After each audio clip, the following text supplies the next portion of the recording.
मेरी मजबूरी है। मेरी तरफ से नमस्कार आप सपोर्ट सभी दे को। दो। मैथ आज से आपको संबंधित गुरविंदर सर पढ़ाएंगे। मैथ से संबंधित चर्चा के लिए मैंने बात किया था और उसी से संबंधित कक्षा आपको देखने को मिलेगी। कुछ टॉपिक हैं, सिलेक्टेड टॉपिक, जिनका अध्ययन जरूरी है, जहां से प्रश्न प्रत्येक बार पूछे जाते हैं, तो उन्हीं को ध्यान में रखते हुए ये चीजें की जा रही हैं। और सबसे पहले जो आज का टॉपिक है, यह है समय, दूरी और चाल। समय, दूरी और चाल से संबंधित हम चर्चा आज की कक्षा में देखेंगे। 8 से 10 प्रश्न हैं और 8 से 10 प्रश्नों की चर्चा आपको यहाँ पर देखने को मिलेगी। और प्रयास करना है, ये पीडीएफ भी मैं दूंगा प्रश्नों की, आपको भी प्रयास करना है कि ये जो प्रश्नों की चर्चा की जा रही है 8 से 10 प्रश्नों की, इन्हीं को बार बार आपको रिवाइज करना है, बार बार इन्हीं को रिवाइज करना है। और कुछ नए प्रश्न भी मैं बीच बीच में दे दूंगा, उनका भी रिवीजन आपको करना है, क्योंकि मैथ का जितना आप रिवीजन करोगे उतनी चीजें आज आपकी बेहतर होती जाएंगी। और रही बात करंट अफेयर्स की, क्योंकि ये रात्रि 11 बजे आपको कक्षा मिल रही है, तो करंट अफेयर्स की जो आज की कक्षा थी वो कुछ कारणों से आज आपकी कक्षा नहीं है, वो कक्षा आपको कल मिलेगी और उसी के स्थान पर ये मैथ की कक्षा आपको उस निर्धारित समय पर मिली है। ठीक है, तो मैथ की कक्षा मिली है, तो आइए मैथ से जुड़े हुए प्रश्नों को देख लेते हैं। करंट अफेयर्स की जो कक्षा है, क्योंकि मैं कार्य नहीं कर पाया था उनमें कुछ व्यस्तताओं के कारण, इस वजह से आज मैंने कार्य किया है, तो कल आपको वो कक्षा करंट अफेयर्स की बिहार राज्य से संबंधित वो आपको मिलेगी। तो सबसे पहले समय, दूरी और चाल हम देखने वाले हैं। और जब बात करते हैं समय, दूरी और चाल की, तो कुछ चीजें आपको हमेशा याद रखनी है। क्या याद रखनी है? समय, दूरी और चाल का जब भी हम बात करते हैं तो आपको पता होना चाहिए एक सूत्र, सिर्फ एक सूत्र इसमें याद रखना है। क्या? दूरी बराबर चाल गुणे समय, याद कर लीजिए, या समय बराबर दूरी बटा चाल, ये आपको याद कर लेना है। एक सूत्र याद कर लीजिए, समय बराबर दूरी बटा चाल, और इसी को आधार बनाकर हम सभी प्रश्नों को कर लेंगे। सबसे आसान टॉपिक यदि कोई है मैथ में तो यही आपको देखने को मिलता है। अब यहाँ पे कुछ परिवर्तन इनमें देखने को मिलते हैं, जैसे जब आपसे बोल दिया जाए कि औसत समय निकालिए, या आपसे बोल दिया जाए कि औसत चाल निकालिए, तो जब औसत की बात आती है, जब औसत की बात आती है, तो यहाँ पे मान लीजिए बोला गया कि औसत समय निकालिए, तो औसत समय निकालने के बाद कब किया जाएगा? जब ऐसे देगा कि कोई एक, आप कह सकते हो वाहन है, या आप कह सकते हो कोई व्यक्ति मोटरसाइकिल से यात्रा कर रहा है, x1 दूरी t1 चाल से, x2 दूरी t2 चाल से, x3 दूरी t3 चाल से चलता है, तो इनका जो है औसत समय निकालिए। तो जब औसत समय की बात आएगी तो क्या होगा? कुल दूरी x1 plus x2 plus x3 बटे कुल जो चाल इनकी रही है अलग अलग समय पे, t1 plus t2 plus t3, इस तरह से करके हम निकालते हैं। तो ये आपको पता होना चाहिए। ठीक है, औसत चाल इस तरह से निकाली जाती है, औसत दूरी इस तरह से निकाली जाती है, ये आप सीख जाएंगे अभी। इसके बाद एक महत्वपूर्ण प्रश्न जो पूछा जाता है आपकी परीक्षाओं में, रेलगाड़ी से संबंधित, कि कोई एक रेलगाड़ी है, ए पॉइंट को क्रॉस करती है इतने वेग से, तो रेलगाड़ी द्वारा चली गई दूरी, तो रेलगाड़ी जो ए पॉइंट को क्रॉस करने में दूरी चलेगी वो अपनी लंबाई के बराबर चलती है, ये आपको पता होना चाहिए। दूसरा, आपसे कई बार पूछा जाता है कि दो रेलगाड़ियां हैं, एक दूसरे की तरफ बढ़ रही हैं, एक मान लीजिए 1 किलोमीटर प्रति घंटा की चाल से, दूसरा 20 किलोमीटर प्रति घंटा की चाल से, एक दूसरे की दिशा में आगे बढ़ रही हैं। तो ऐसे समय में जब हम देखते हैं कि एक दूसरे की दिशा में आ रही हैं, तो यहाँ पे जो आप कह सकते हो जो इनकी चाल हो जाती है वो आपस में जुड़ जाती है, ये आपको पता होना चाहिए। जब सापेक्ष चाल निकालते हैं जुड़ जाती है। इसी तरह से जब आपसे बोल दिया जाए कि दोनों विपरीत दिशा में आगे बढ़ रही हैं, ठीक है, विपरीत दिशा में आगे बढ़ रहे हैं, तो ऐसे में क्या होता है? चाल इनकी घट जाती है। तो ये आपको ध्यान रखने की जरूरत है। इसके साथ साथ कई बार नाव से संबंधित प्रश्न आ जाता है, नाव और धारा से संबंधित। तो इतना याद रखना है, जब हम धारा की दिशा में पढ़ेंगे, जैसे मान लीजिए कोई नदी है, कोई नदी है, वो ए से बी की तरफ बहती है, और इसके जो जल है, इसकी चाल है मान लीजिए 3 किलोमीटर प्रति घंटा।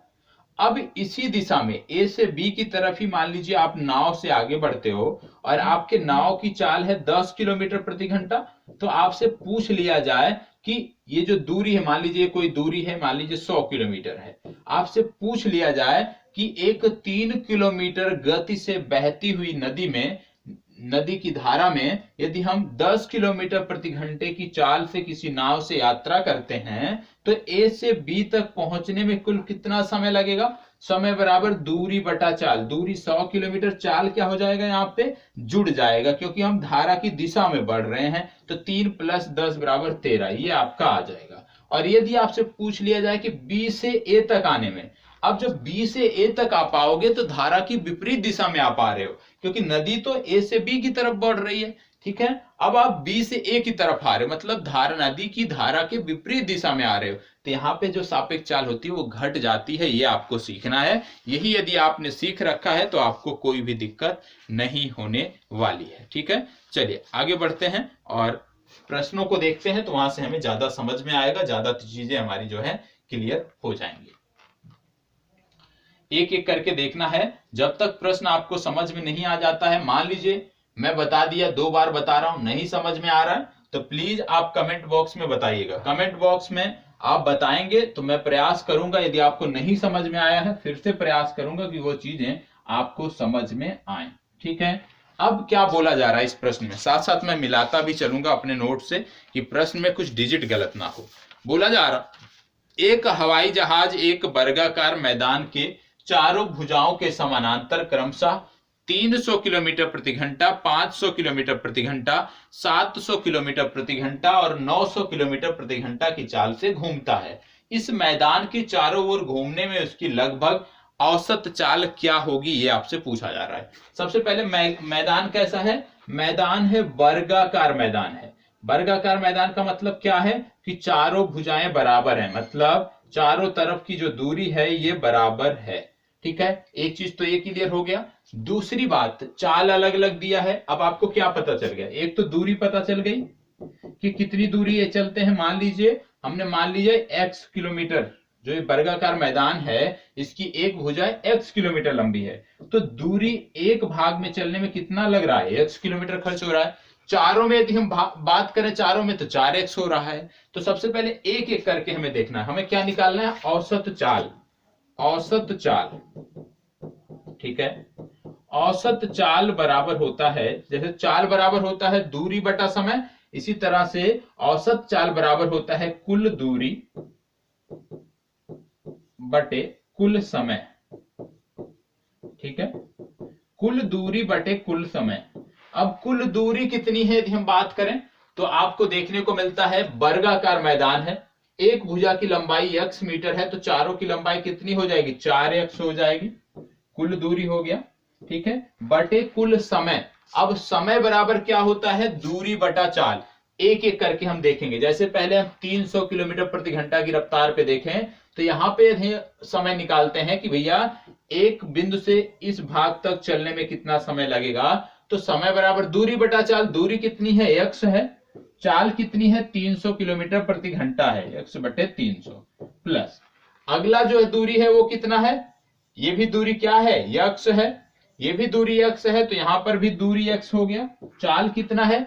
चाल है 500 किलोमीटर प्रति घंटा, क्योंकि चाल बराबर यहाँ पे समय बराबर क्या होता है? दूरी बटा चाल। तो वही हम कर रहे हैं, समय बराबर दूरी बटा चाल, दूरी बटा चाल धन दूरी बटा चाल। फिर दूरी कितनी है? x ही है, बदलेगी नहीं क्योंकि वर्गाकार मैदान है। अगला क्या डिजिट आता है? 500 किलोमीटर प्रति घंटा। 2 बार 500 है क्या? एक बार 700 है, इसको करेक्ट कर लीजिएगा। 500 किलोमीटर प्रति घंटा, 500 किलोमीटर प्रति घंटा और ये 700 किलोमीटर प्रति घंटा। तो x बटे 700 प्लस अगला लास्ट में 900 किलोमीटर प्रति घंटा, x बटे 900। ये आपका आ जाएगा 4x/x + 30 plus x/500 plus x/700 plus x/900। अब इसको क्या करना है? लघुत्तम ले लेना है। अब जिसको 300, 500, 700, 900 का लघुत्तम नहीं आता है उसके लिए तो थोड़ी समस्या होगी, तो यहाँ पे लघुत्तम आपको सीखना है, ठीक है। लघुत्तम आप कर लीजिएगा। लघुत्तम करके जो हल कर लोगे वही आपका आंसर आ जाएगा। कहने का मतलब मेथड इसमें मैंने बता दिया क्या करना है। कैलकुलेशन आप कर लेना, जो आ जाएगा वही आपका उत्तर हो जाता है। कैलकुलेशन आपकी जिम्मेदारी है, ये मैं आप पर छोड़ रहा हूं, ठीक है। तो औसत चाल बराबर कुल दूरी बटे कुल समय, औसत चाल निकालना है। अब कुल दूरी कितनी है? क्योंकि वर्गाकार मैदान है, वर्ग की 4 भुजाएं होती हैं, चारों बराबर होती हैं, तो यदि हम एक भुजा मान रहे हैं x तो कुल दूरी कितनी हो जाएगी? 4x हो जाएगी बटे समय, कुल समय। अब जब कुल समय की बात हो रही है तो एक एक भुजा की अलग अलग देखेंगे। क्यों अलग अलग देखेंगे? क्योंकि प्रत्येक भुजा को चलने में जो चाल है वो अलग अलग है। कहीं 300 है, कहीं 500 है, कहीं 700 है, कहीं 900 है। तो क्या होगा, पहले भाग के लिए मान लीजिए ए से बी के लिए यदि हम बात करें तो यहां पे क्या हो जाएगा, समय बराबर दूरी बटा चाल, दूरी हो गई x, चाल इसका हो गया 300। दूसरी भुजा के लिए मान लो बी से सी की बात करें हम, यहां के लिए यदि हम माने तो बी से सी के लिए भी दूरी x हो गई, चाल क्या हो गया 500 हो गया, तो दूरी बटा चाल।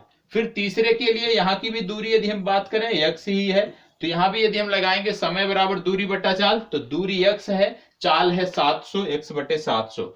अगले के लिए यदि हम बात करें डी से ए के लिए, तो यहां पर भी इसकी दूरी x है और चाल है यहाँ पे 900, तो x बटे 900 ये आपका उत्तर हो गया। ठीक है, यहाँ पे परेशान होने की जरूरत नहीं है, आसानी से कर सकते हो।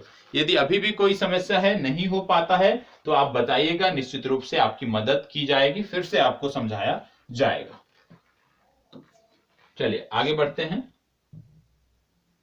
अगला प्रश्न, अगला प्रश्न क्या कह रहा है, इसमें आपको देखने को मिल रहा है दो व्यक्ति 27 किलोमीटर दूर है। ध्यान दीजिएगा, प्रश्न को ध्यान से पढ़ना है। क्या कह रहा है कि दो व्यक्ति हैं जो 27 किलोमीटर दूर है, मतलब दो व्यक्ति बना लो ऐसे ए और बी, इनके बीच की दूरी है 27 किलोमीटर। ठीक, ए और बी दो व्यक्ति हैं जिनके बीच की दूरी है 27 किलोमीटर। ठीक है, क्या कहा जा रहा है, यदि वे एक ही समय पर एक ही दिशा में चलते हैं तो 9 घंटे बाद एक दूसरे से मिलते हैं। एक ही समय पर एक ही दिशा में यदि चलने का ये प्रयास करते हैं तो ये 9 घंटे बाद आपस में मिलते हैं। अब क्या बोला जा रहा है, एक ही समय पर एक ही दिशा में, मतलब यदि एक ए जो है वो पूर्व की तरफ बढ़ रहा है तो बी भी पूर्व की तरफ बढ़ेगा, तभी तो होगा ना, एक ही समय पर एक ही दिशा में, तो वो दोनों 9 घंटे के बाद मिलते हैं। मतलब अब अगर ए और बी दोनों एक ही दिशा में चल रहे हैं तो ए जो है ये बी के पास 9 घंटे बाद पहुंचता है। दूसरी कंडीशन क्या है, दूसरी कंडीशन बोली जा रही है कि यदि ए और बी, ठीक है, ये जो 27 किलोमीटर की दूरी है बीच में वो ऐसे ही है, और जब विपरीत दिशा में चलते हैं तो 3 घंटे बाद मिलते हैं। कहने का मतलब है जब ए जो है बी की तरफ और बी ए की तरफ चलता है तो ये 3 घंटे में मिलते हैं, और जब एक ही दिशा में चलते हैं तो 9 घंटे में मिलते हैं। तो क्या पूछा जा रहा है, दोनों की चाल ज्ञात कीजिए, और वो भी चाल किसमें ज्ञात करना है, किलोमीटर प्रति घंटा में ज्ञात करना है। अब दोनों की चाल आपसे पूछा जा रहा है, अब आप सोचिए इसको कैसे लगाओगे। दोनों की चाल पूछा जा रहा है, थोड़ा अपना दिमाग लगाएं फिर हम आगे बढ़ते हैं। थोड़ा सा हिंट मैंने दे दिया है, अब उसी के सहारे थोड़ा सा दिमाग लगाएं, इसके बाद मैं आपको बता रहा हूं। चलें चलें जल्दी चलें, थोड़ा सा दिमाग लगाएं। देखो इसमें बोला जा रहा है कि 9 घंटे, पहली शर्त की यदि हम बात करें, बोला जा रहा है 9 घंटे बाद ए बी से मिलता है। ठीक है, 9 घंटे बाद मिलता है। यदि हम मान लें कि जो ए है 1 घंटे में, यदि हम माने 9 घंटे में कितना चलेगा, ये मान लीजिए 9 घंटे में चला 9 ए, बी वाला कितना चला 9 घंटे में, 9 बी चला। ठीक है, तो जब हमने क्या किया, 9 ए और 9 बी को हमने घटा दिया, 9 ए माइनस 9 बी, तो ये आ गया 27। अभी कैसे आया है ये मैं बता रहा हूं। दूसरा समीकरण यहां से बन जाएगा, क्या, यहां से बन जाएगा, 3 घंटे की बात हो रही है तो यहां पे हो जाएगा 3a प्लस 3b बराबर 27। ये आपका हो गया दूसरा समीकरण। कैसे बना है अब मैं आपको समझाता हूं, आपको ध्यान से समझ। जैसे बोला गया कि 9 घंटे बाद दोनों आपस में मिलेंगे, तो जो ए वाला है ये भी 9 घंटे में कुछ तो दूरी चला होगा, कुछ तो चला होगा। हमने मान लिया जो ए वाला व्यक्ति है जो ए पॉइंट पर है उसकी चाल है स्मॉल ए, उसकी चाल है स्मॉल ए, मतलब उसकी जो चाल है स्मॉल ए किलोमीटर प्रति घंटा है। किसकी चाल है, ए वाले बिंदु पर जो व्यक्ति है उसकी चाल है स्मॉल ए किलोमीटर प्रति घंटा। अब स्मॉल ए किलोमीटर प्रति घंटा मतलब 1 घंटे में स्मॉल ए दूरी तय करता है। 9 घंटे में कितना तय करेगा? 9 ए दूरी तय करेगा, वो हमने लिख दिया। इसी तरह से हमने जो बी पॉइंट पे व्यक्ति है इसकी चाल हमने मान लिया 20 किलोमीटर प्रति घंटा, और हमने देखा कि ये जो व्यक्ति है ये भी 9 घंटे में कितना चलेगा? 9 बी दूरी चलेगा। ठीक है, कोई दिक्कत यहां तक नहीं होनी चाहिए। अब हमने जब देख लिया कि ये 9 घंटे बाद आपस में मिलते हैं, मतलब 9 घंटे बाद क्या स्थिति बदल जाती है? 9 घंटे बाद स्थिति यह बदल जाती है कि दोनों साथ हो जाते हैं। साथ होने का मतलब क्या है कि दोनों के बीच में दूरी कितनी है? गैप 27 किलोमीटर का फासला है। कहने का मतलब दोनों के बीच जो 27 किलोमीटर का फासला है वो 9 घंटे में दूर हो जाता है। तो 9 घंटे में दूर होता है ना, तो 9 घंटे में ए द्वारा चली गई दूरी माइनस 9 घंटे में बी द्वारा चली गई दूरी बराबर 27 किलोमीटर, क्योंकि दोनों का गैप क्या है? 27 किलोमीटर। ये हमने लिख दिया समीकरण नंबर 1। इसी तरह से दूसरी शर्त क्या कह रहा है कि जब ए और बी एक ही दिशा में बढ़ते हैं तो ये 3 घंटे बाद मिल जाते हैं। मतलब 3 घंटे बाद मान लीजिए यहां पे कहीं मिलते हैं, ठीक है, मिल जाते हैं, मतलब 3 घंटे में ये जो 27 किलोमीटर का फासला है ये समाप्त हो जाता है। और जब 27 किलोमीटर का फासला समाप्त होता है मतलब कि कुछ दूरी ए चला होगा, कुछ दूरी बी चला होगा, क्योंकि एक दोनों की दिशा में, एक दोनों की मुख की दिशा में ये बढ़ रहे हैं ना। तो कहने का मतलब है कि मान लीजिए 3 घंटे में ए द्वारा चला गया 3a और बी द्वारा 3 घंटे में चला गया 3b, तो 3a धन 3b बराबर हो गया 27, क्योंकि दोनों के बीच का जो गैप था 27 वही तो खत्म हुआ है, वही दूरी तो खत्म हुई है। तो यहाँ पे 3a धन 3b बराबर 27, ये आपको पता होना चाहिए। अब इसमें आपको हल कर लेना है। अब इसमें आप देखोगे तो 9a माइनस 9b बराबर 27 और नीचे ये आ गया 3a प्लस 3b बराबर 27। अब कुछ नहीं करना है, इसमें केवल समीकरण नंबर 2 में 3 से गुणा कर देना है दोनों पक्षों में। तो ये हो जाएगा 9a प्लस 9b बराबर 27 गुणे 3। फिर इसको क्या कर देना है? समीकरण नंबर 1 में जो है जोड़ देना है और a और b का मान निकाल लेना है। अब जिन छात्रों को यहां भी समस्या होगी, बार बार कह रहा हूं, जिन छात्रों को इस समीकरण को हल करने में भी समस्या होगी प्लीज आप बताइएगा, उसके लिए भी हम तैयार हैं। ठीक है, जैसे अभी तक आपने बताया कि मैथ में समस्या है तो मैथ को लेकर कक्षाएं ला रहा हूं, तो यदि आपको यहाँ पे समीकरण हल करने में समस्या है तो उसके लिए भी आप बताएं, उसमें भी निश्चित रूप से जितना हो सकता है उतना बेसिक तरीके से मैं आपको बताऊंगा। फिर यहाँ पे जो आप ए और बी का मान निकालोगे, जो ए का मान आएगा वो ए वाले की चाल, जो बी का मान आएगा वो बी वाले की चाल, ये आपको पता होना चाहिए। ठीक है, चलिए आगे बढ़ते हैं और अगला प्रश्न देखते हैं। अगला प्रश्न आपका है, ध्यान से देखिएगा, यहां पे देखिए बोला जा रहा है एक व्यक्ति, ध्यान से प्रश्न को पढ़ना है, प्रश्न को ध्यान से पढ़ना है, इसके बाद समझना है। पहले पढ़िए 2 बार, इसके बाद बताइए।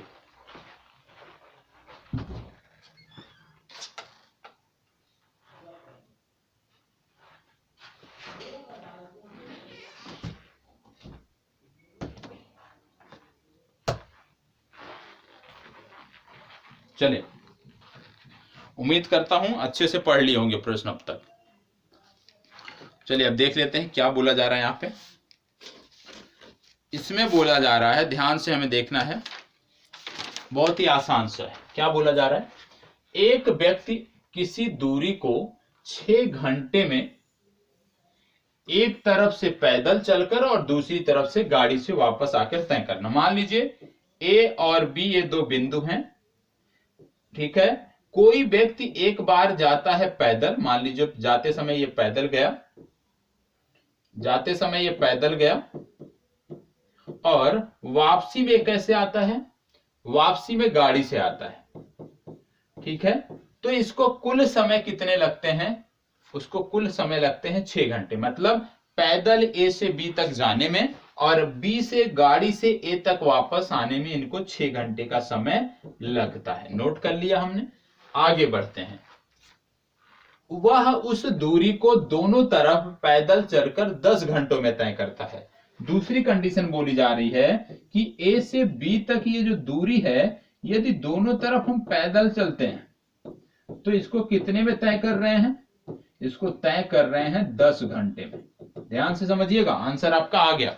क्या बोला जा रहा है? यदि एक तरफ पैदल एक तरफ गाड़ी का प्रयोग करते हैं तो उसी दूरी को 6 घंटे में तय करते हैं हम, आने और जाने में।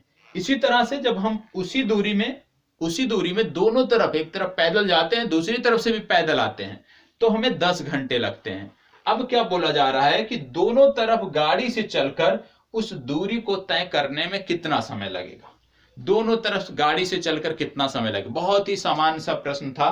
देखो, अब अगर हमने देखा कि दोनों तरफ से पैदल चलने पर 10 घंटे लग रहे हैं, इससे पता चल रहा है कि क्योंकि दूरी तो समान है, उतना जा रहा है व्यक्ति उतनी ही दूरी वापस आ रहा है। इससे पता चल रहा है कि एक तरफ की जो दूरी है वो 5 घंटे में इसने तय किया होगा। ठीक है, क्यों? क्योंकि आने जाने में 10 घंटे लग रहे हैं यदि, तो कहने का मतलब है यही तो होगा ना, 5 घंटे जाने में 5 घंटे आने में, क्योंकि दोनों दूरी पैदल तय हो रही है। तो हमें यह पता चल गया कि जब हम पैदल ए से बी तक जाते हैं या पैदल बी से ए तक आते हैं तो हमें 5 घंटे का समय लगेगा। ठीक है, पहले कंडीशन में क्या बोला गया था? एक तरफ पैदल और एक तरफ गाड़ी से आने में 6 घंटे लगते हैं। तो अगर एक तरफ पैदल एक तरफ गाड़ी से 6 घंटे लगते हैं और सिर्फ पैदल जाने में 5 घंटे लगते हैं, तो इसका मतलब क्या हुआ? गाड़ी से वापस आने में सिर्फ 1 घंटे लगते हैं। ठीक, ये तो पता चल गया ना कि यदि एक तरफ पैदल और दूसरी तरफ गाड़ी से आएंगे तो क्योंकि पैदल जाने में 5 घंटे लग रहा है और ये जो 6 घंटा था ये क्या दिया था? पैदल जाने गाड़ी से वापस आने में। तो यहां से हमें पता चल गया कि गाड़ी से वापस आने में भैया सिर्फ 1 घंटा लगा है। अब क्या बोला गया है कि दोनों तरफ से गाड़ी की यात्रा करने पर, तो एक तरफ से 1 घंटा लग रहा है तो दोनों तरफ से कितना लगेगा? 4 घंटे थोड़ी लगेंगे, 2 ही घंटे तो लगेंगे ना बबुआ। ए विकल्प आपका सही उत्तर है। ठीक है, ए विकल्प आपका सही उत्तर है। चलिए, नहीं समझ में आया है फिर से लगाने का प्रयास करिएगा, थोड़ा सा अपना दिमाग दौड़ाइएगा, फिर बताइएगा आ रहा है समझ में या नहीं। देखो, अगर पीडीएफ जब तक नहीं मिल रही है तब तक अभ्यास करना है। प्रश्न को लाइए स्क्रीन पे, रोक दीजिए, वीडियो को पॉज कर दीजिए, इसके बाद प्रश्न अच्छे से देख लीजिए। चलिए, इस प्रश्न को बताएं।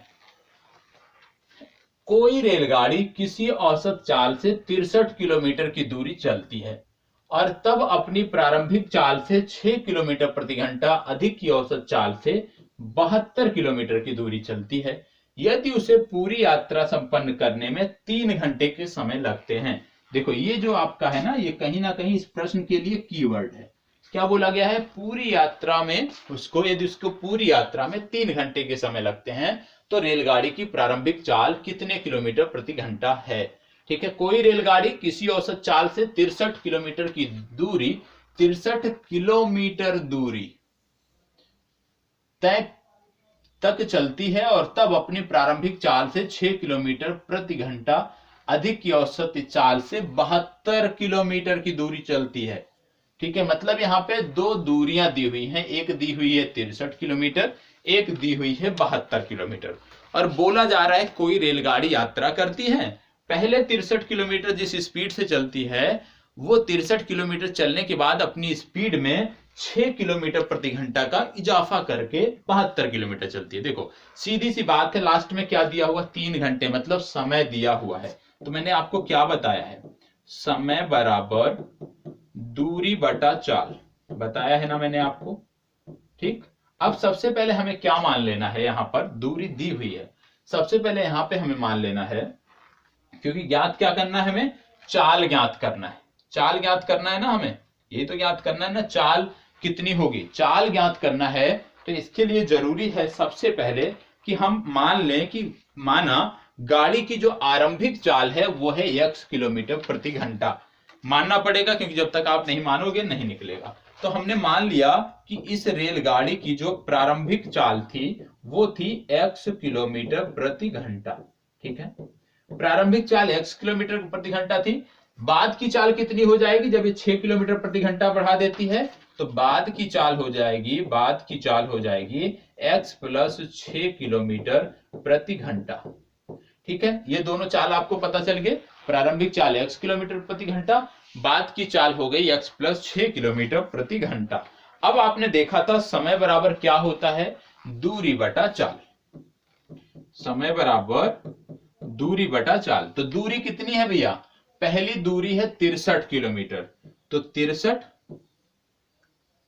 दूरी बटे चाल। चाल कितनी है, प्रारंभिक चाल x किलोमीटर प्रति घंटा। फिर दूसरी दूरी कितनी है, 72 किलोमीटर। यहां पे चाल कितनी है, x प्लस 6। अब देखो समय कितना दिया हुआ है, दोनों दूरियों को तय करने में समय कितना दिया हुआ है, 3 घंटा दिया हुआ है। तो मतलब पहला जो चला गया वो समय, पहले हाफ का समय 63 बटे x आया। क्यों, समय बराबर दूरी बटा चाल, दूरी थी 63, चाल था x। दूसरे हाफ का समय कितना आया, 72 बटे x धन 6। कैसे, दूरी थी 72 और चाल थी x धन 6। तो ये दोनों दो जो समय दिए हुए हैं, इन्हीं दोनों को जोड़कर 3 घंटे आया है। पूरे सफर में 3 घंटे लगे हैं। अब यहां से इसको हल कर लेना है और कुछ भी नहीं है। ठीक है, यदि हम काटेंगे इसको 3 से, मान लीजिए काट देते हैं, तो ये आ गया 21 बटे x प्लस यहां पे आपका आ गया 24 बटे x प्लस 6 बराबर 3। ठीक है, अब यहां पे देखोगे, क्योंकि हमने देखो सारी जो यूनिट थी वो किलोमीटर में दी हुई थी, घंटे में दी हुई थी, चाल भी हमने किलोमीटर घंटे में मानी है, तो कहीं भी यूनिट हमें नहीं चेंज करना है। अब इसको केवल हल कर लेना इस समीकरण को बस। तो ये आ जाएगा 21x, अभी और कट जाएगा, ये 3 से एक बार और कट जाएगा, 3 7 21, 3 और 24। तो ये आ गया 7x plus 42 plus 8x equal to 1।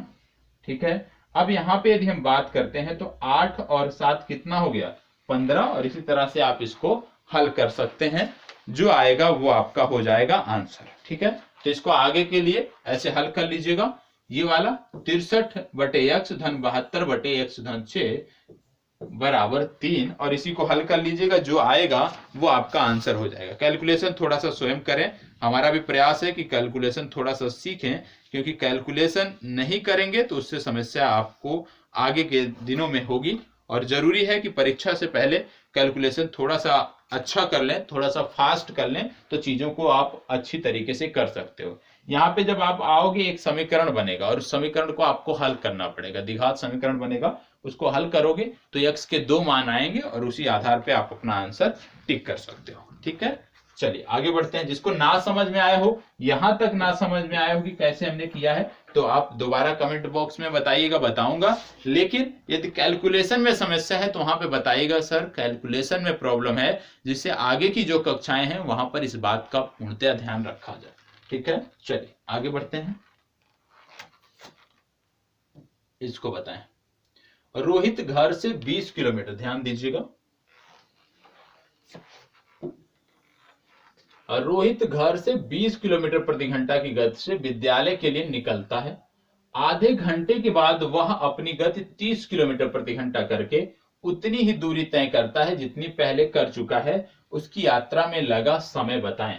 अब यहां पर भी समय पूछा गया है, यहां पर भी क्या पूछा जा रहा है, समय ही पूछा जा रहा है। अब अगर समय पूछा जा रहा है तो आपको जवाब तो देना पड़ेगा। पहले ध्यान से प्रश्न को पढ़ें फिर बताएं। चलिए पहले ध्यान से पूरे प्रश्न को अच्छे से पढ़ना है। चलिए ध्यान से पूरे प्रश्न को पढ़े, बहुत ही आसान सा प्रश्न है, एक बार पढ़िए फिर मैं बता रहा हूं। वीडियो रोक के पहले प्रश्न को पढ़ना है। रोहित घर से 20 किलोमीटर प्रति घंटा की गति से विद्यालय के लिए निकलता है। आधे घंटे के बाद वह अपनी गति 30 किलोमीटर प्रति घंटा करके उतनी ही दूरी तय करता है जितनी पहले कर चुका है। उसकी यात्रा में लगा कुल समय बताएं। कुल समय बताना है उसकी यात्रा में लगा। चलें बताएं। देखो यहां पे आपने देखा, पहली बात, पहले शिफ्ट की बात करते हैं, पहले हाफ की। 20 किलोमीटर प्रति घंटा की गति से विद्यालय से निकलता है और आधे घंटे तक चलता है, और आधे घंटे चलने के बाद क्या है, वो आधी दूरी तय कर लेता है। यह कैसे पता चला, क्योंकि इसके बाद लिखा है कि वह अपनी गति 30 किलोमीटर प्रति घंटा करता है और उतनी ही दूरी चलता है जितनी पहले चला है, मतलब आधी दूरी इसने तय कर लिया। और इन दोनों को लेकर यदि हम दूरी निकाल लें, कि दूरी बराबर चाल गुणे समय, चाल हो गया 20 किलोमीटर प्रति घंटा, समय हो गया आधा घंटा, मतलब 1/2 बराबर क्या आ गया 10 किलोमीटर आ गया। मतलब दूरी निकल के आ गई 10 किलोमीटर। अब जब 10 किलोमीटर दूरी निकल के आ गई तो क्या पूछा जा रहा है कि यदि सेकेंड हाफ में क्या है 30 किलोमीटर प्रति घंटा की चाल करता है, कितने दूरी के लिए 10 किलोमीटर के लिए, तो यहाँ पे समय कितना लगेगा, समय बराबर क्या होता है दूरी बटा चाल, दूरी है 10 किलोमीटर, दूरी चाल कितनी है 30, तो यहाँ पे कितना आ गया समय बराबर दूरी बटा चाल, तो यहाँ पे आपका आ गया 1/3। तो यहाँ पे 1/3 घंटा आपका सेकंड हाफ में लगा है। अब बोला जा रहा है उसकी यात्रा में लगा समय क्या है, उसकी यात्रा में लगा समय क्या है। अब यहाँ पे आप देख लीजिए, यहाँ पे लिखा है क्या 1/3 घंटा। अब क्योंकि सारी यूनिट क्या दी हुई है मिनट में दी हुई है, तो घंटे को मिनट में बदल लेते हैं तो क्या आ जाएगा, इसको 60 से हमें गुणा करना पड़ेगा। 60 से हमने गुणा कर दिया तो 3 20 से 60 बराबर 20 मिनट आपका हो गया आंसर। ठीक है, 20 मिनट यहाँ पे नहीं दिया हुआ है। क्यों नहीं दिया हुआ है, इसलिए नहीं दिया हुआ है क्योंकि बोला गया उसकी यात्रा में लगा कुल समय, मतलब सेकेंड हाफ में 20 मिनट लगा और पहले में कितना लगा था आधा घंटा लगा था, तो 30 और 20 मिलकर कितना हो गए 50 मिनट। 50 मिनट आपका आंसर हो गया, सी विकल्प आपका सही उत्तर है। ठीक है, यहाँ पे क्या बोला गया है उसकी यात्रा में कुल कितना समय लगा, तो पहले आधे घंटे लगे थे यहाँ पे लिखा हुआ है, बाद में 20 मिनट लगा, तो आधे घंटे में 20 मिनट हमने जोड़ दिया तो 50 मिनट आ गया, यही आपका आंसर है।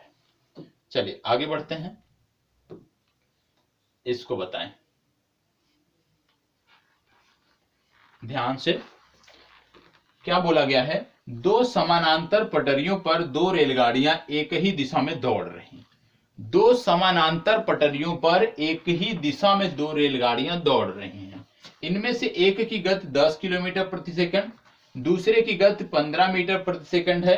दोनों की लंबाई 50 मीटर, मतलब लंबाई दोनों की समान है, और दोनों एक ही स्टेशन ए से चलना शुरू करती हैं। तो बताएं कितनी देर में दूसरी रेलगाड़ी पहली को पार कर लेगी। चलिए बताइए, इस तरह का प्रश्न मैंने आपको बताया है, चले बताएं।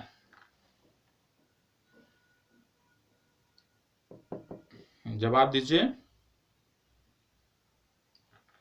क्या बोला जा रहा है इसमें। दो समानांतर पटरियां, मान लो एक पटरी ये हो गई, एक पटरी ये हो गई, दो समानांतर पटरियों पर रेलगाड़ियां एक ही दिशा में दौड़ रही, मतलब ये भी पूरब को जा रही है, ये भी पूरब को जा रही है। एक की गति है 10 मीटर प्रति सेकंड, एक की गति है 15 मीटर प्रति सेकंड। ठीक है, इसके बाद दोनों की लंबाई 50 मीटर, मतलब 50 मीटर ये लंबी है, 50 मीटर ये लंबी है। ठीक है, क्या बोला जा रहा है, ए से चलना शुरू करती है, मतलब इस पॉइंट से दोनों, मान लो ए पॉइंट है, यहां से दोनों चलना शुरू करती हैं। तो बताएं कितनी देर में दूसरी रेलगाड़ी पहले को पार कर लेगी। मतलब बोला जा रहा है कि पहले को दूसरी पार कर लेगी, जिसकी स्पीड ज्यादा होगी वही पार करेगी, मतलब ये वाली जो रेलगाड़ी है ये इसको पार कर लेगी। अब इस तरह में क्या बोला जा रहा है, कितने समय में, मतलब समय पूछा जा रहा है ना, तो समय बराबर क्या होता है दूरी बटा चाल। दूरी कितनी हो गई 50 मीटर, तो इसकी लंबाई है, दूसरे वाले की भी लंबाई है 50 मीटर, तो कुल दूरी कितनी हो गई 100 मीटर। ठीक है, दूरी हो गया, समय बराबर दूरी बटा चाल। चाल कितनी है, इसकी है 15 मीटर प्रति सेकंड, इसकी है 10 मीटर प्रति सेकंड। जब एक ही दिशा में दोनों बढ़ रही हो तो सापेक्ष चाल जो होती है वो घट जाती है। ठीक है, तो यहाँ पे सापेक्ष चाल क्या आ जाएगी 15 - 10 बराबर 5। ठीक है, अब 5 से इसको भाग दे दो तो कितना आ गया 20 मिनट आपका आंसर आ गया। समय बराबर 20 मिनट, मतलब सॉरी 20 सेकंड। 20 सेकंड में एक दूसरे को पार कर लेंगे, ये आपको पता होना चाहिए। क्योंकि सेकंड क्यों बताया मैंने, क्योंकि सारी चीजें मीटर प्रति सेकंड में है और हमने भी उसको मीटर प्रति सेकंड में ही रखा है। इतना आसान सा प्रश्न है सापेक्ष चाल का, इसमें आपको परेशान होने की जरूरत ही नहीं है। यदि यहीं पे देख लो ऐसा दिया होता कि कोई, उदाहरण के रूप में समझा रहा हूं कि ये दोनों रेलगाड़ियां हैं, एक बिंदु ए है और एक दूसरे के विपरीत दिशा में जा रही है। ठीक है, एक की जैसे लंबाई दिया था 50 मीटर, तो दोनों रेलगाड़ियों की मान लो लंबाई 50 मीटर है, और एक की चाल है 15 और एक की चाल जैसे 10 दिया था। अब यदि पूछा जा रहा है कि दो रेलगाड़ियां ए बिंदु के पास हैं, एक 15 मीटर प्रति सेकंड की दर से बढ़ रही है, दूसरा 10 मीटर प्रति सेकंड की दर से बढ़ रही है, क्योंकि यहाँ पे दिख रहा है कि एक दूसरे की विपरीत दिशा में आ रही हैं। तो आपस में इन दोनों को पार करने में, आपस में एक दूसरे को पार करने में कितना समय लेंगी? तो यहां भी समय बराबर क्या हो जाएगा? दूरी। तो दूरी आ गया 50 + 50 100, दूरी बटा चाल। तो यहाँ पे चाल जुड़ जाएगी, सापेक्ष चाल जुड़ जाएगी, क्योंकि एक ही दिशा में, विपरीत दिशा में आ रही ना, एक ही दिशा में तो चल नहीं रही है। अब यहाँ पे क्या हो जाएगा? 15 और 10 25 हो जाएगा, बराबर यहां से आ जाएगा 4 सेकंड। ठीक है, तो इस तरह से भी तैयार रहना है कि यदि विपरीत दिशा में पूछा जाए तो भी जवाब दे दो, समान दिशा में पूछा जाए तो भी आप जवाब दे सको। ठीक है, चलिए आगे बढ़ते हैं, इसको बताएं। पहले ध्यान से पढ़ना है, प्रश्न से नहीं घबराना है। कितना बड़ा प्रश्न है, इतना बड़ा प्रश्न है, बड़े प्रश्न से कुछ नहीं होता है। ठीक है, बड़े प्रश्न से नहीं घबराना है, बहुत ही आसान सा प्रश्न है, बहुत ही आसान सा प्रश्न है। क्या बोला जा रहा है इसमें? इसमें बोला जा रहा है कि एक 300 मीटर लंबी ट्रेन 45 किलोमीटर प्रति घंटा की चाल से बिंदु ए को, या बी को क्या लिखा है मैं कर देता हूं, मिसिंग हो जाता है, जो इंग्लिश वर्ड होते हैं टाइपिंग में बहुत ज्यादा एरर आ रहा है आजकल। बिंदु ए लिखा है, बिंदु ए को जैसे ही पार करती है उसी समय एक मोटरसाइकिल बिंदु ए से 70 किलोमीटर प्रति घंटा की चाल से चलना प्रारंभ करती है। जब यह ट्रेन के मध्य पहुंचती है तो ट्रेन अपनी चाल बढ़ाकर 60 किलोमीटर प्रति घंटा कर लेती है और मोटरसाइकिल अपनी चाल घटाकर 65 किलोमीटर प्रति घंटा कर लेती है। तो मोटरसाइकिल ने ट्रेन को पूरी तरह से पार करने में कितनी दूरी तय की? यहाँ पे दूरी पूछा जा रहा है। ठीक है, कि मोटरसाइकिल कितनी देर में इसको पार कर लेगा, ये नहीं पूछा जा रहा, कितनी दूरी तय करेगा इसको पार करने में। देखो सबसे पहली बात तो यहाँ पे क्या है कि आपको पता होना चाहिए कि क्या बोला जा रहा है। 300 मीटर लंबी ट्रेन है जो इस रफ्तार से आगे बढ़ रही है, बिंदु ए को जैसे ही पार करती उसी समय एक मोटरसाइकिल बिंदु ए से, मतलब कि दोनों जो है वो एक ही दिशा में आगे बढ़ रहे हैं। सबसे बड़ी बात यही है, यदि आप ये समझ गए तो आप आसानी से जवाब दे सकते हो। ये बिंदु ए है, जो रेलगाड़ी है इससे आगे निकल गई और यहीं से बाइक भी इसी दिशा में बढ़ रही, मतलब दोनों एक ही दिशा में आगे बढ़ रहे हैं। सबसे पहली बात तो ये आपको क्लियर होना चाहिए। अब यहाँ पे एक जो दो भाग में प्रश्न है, पहला भाग कहां पे समाप्त होता है कि 70 किलोमीटर प्रति घंटे की चाल से चलना प्रारंभ करता है जब यह ट्रेन के मध्य बिंदु पर पहुंचता है। ठीक है, यहां के बाद स्थिति चेंज हो जाती है। तो पहले इसको मध्य बिंदु पर पहुंचाओ। मध्य बिंदु का मतलब दूरी कितनी हो जाएगी, क्योंकि रेलगाड़ी 300 मीटर लंबी है तो मध्य बिंदु पे 150 मीटर हो जाएगा। ठीक है, क्योंकि पूरी लंबाई रेलगाड़ी की 300 है, मध्य बिंदु 150 मीटर पर होगा। तो मान लेते हैं हम कि मोटरसाइकिल सवार जो है वो ट्रेन के मध्य तक पहुंचने में टी समय लेता है। अब जब टी समय लेता है तो समय क्या हो जाएगा? समय बराबर दूरी बटा चाल। दूरी कितनी चली मोटरसाइकिल वाले ने? 150 मीटर चली। ठीक है, चाल कितनी रही? क्योंकि दोनों एक ही दिशा में बढ़ रही हैं, मतलब चाल घट जाएगी। एक है 45 किलोमीटर प्रति घंटा, दूसरा है 70 किलोमीटर प्रति घंटा। ठीक है, मोटरसाइकिल 70 किलोमीटर प्रति घंटा, रेलगाड़ी है 45 किलोमीटर प्रति घंटा। तो यहाँ पे घट जाएगी सापेक्ष चाल और इसकी चाल आ जाएगी 25। 70 - 45, क्योंकि सापेक्ष चाल घट जाएगी, दोनों एक ही दिशा में बढ़ रहे हैं, तो आ जाएगा 70 - 45 बराबर 25। टी बराबर क्या आ गया? 6 सेकेंड। ठीक है, मतलब 6 सेकंड में मोटरसाइकिल वाला जो है उसके मध्य पहुंच जाएगा। ये आपको पता होना चाहिए, ये आपको पता होना चाहिए, क्योंकि क्या है, किलोमीटर प्रति घंटा है, किलोमीटर प्रति घंटे में सारी चीजें दी हुई हैं। तो यहाँ पे थोड़ा सा मैंने गलती किया है, इसको करेक्ट कर लीजिएगा।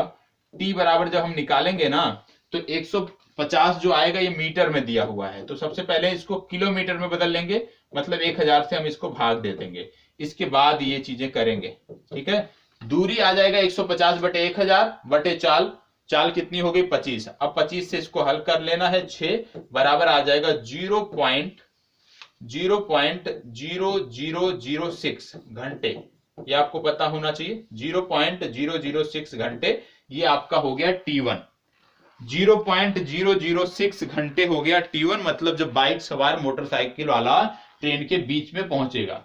ट्रेन के बीच में पहुंचने के बाद स्थिति बदल जाती है। अब क्या होता है, ट्रेन अपनी चाल बढ़ाकर 60 कर लेती है और मोटरसाइकिल अपनी चाल घटाकर 65 कर लेता है। मतलब जो सेकंड कंडीशन बन रही है, हमने मान लिया कि सेकंड कंडीशन में इसको T2 समय लगता है, मोटरसाइकिल वाले को पार करने में T2 समय लगता है सेकंड हाफ में। तो सेकेंड हाफ में भी क्योंकि आधी दूरी चल चुका है, बचा है कितना 150, ये मीटर में है तो इसको किलोमीटर में हम बदल देंगे, 1000 से भाग दे देंगे। समय बराबर दूरी बटे चाल। चाल क्या हो गया, सापेक्ष चाल, एक की 65 है, एक की 60 है, घट के कितनी आ जाएगी, 5 आ जाएगी। अब यहां से यदि आप हल करोगे तो 5 तिया 15, 30 हो गया, एक शून्य से एक शून्य कट गया, यहां पे आ गया आपका 0.03 आपका घंटा। ठीक है, एक समय आ गया 0.03 घंटा, एक समय आ गया 0.006 घंटा। अब आपको क्या करना है यहां पे कि अब आपको हल कर लेना। किस तरीके से हल करना है, हल इस तरीके से करना है कि अब समय निकल गया आपके पास, दो समय आपके आ गए। अब बोला जा रहा है मोटरसाइकिल वाला कितनी दूरी तय किया है, तो दूरी बराबर होता है चाल गुणे समय। जब मोटरसाइकिल की चाल थी 70 किलोमीटर प्रति घंटा तो इसको समय लगा था 0.006 घंटा, इसको इससे गुणा कर दो। जब मोटरसाइकिल की चाल थी 65 किलोमीटर प्रति घंटा तब इसको पार करने में समय लगा 0.03 घंटा, इसको इससे गुणा कर दो, दोनों दूरी जोड़ दो, ये आपका आ गया आंसर। ठीक है, तो इसमें कुछ भी नहीं था, बहुत ही आसान था, सिर्फ इसको प्रश्न को दो भागों में हमें बांटना जरूरी था।